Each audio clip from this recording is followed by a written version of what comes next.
Floods. You should monitor What? weather forecasts and be alert for possible flood warnings. Those living in areas prone to flooding should be prepared to take action should flooding develop.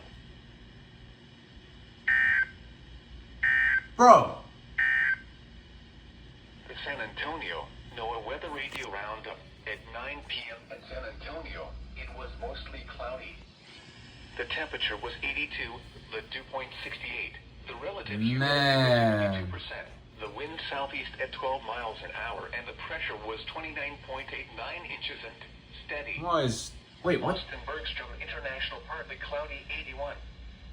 Bernie partly cloudy 77. Okay, so clearly they Pleasanton termed cloudy this 84. more than 6 hours? Kennedy clear 83. Oh, dude.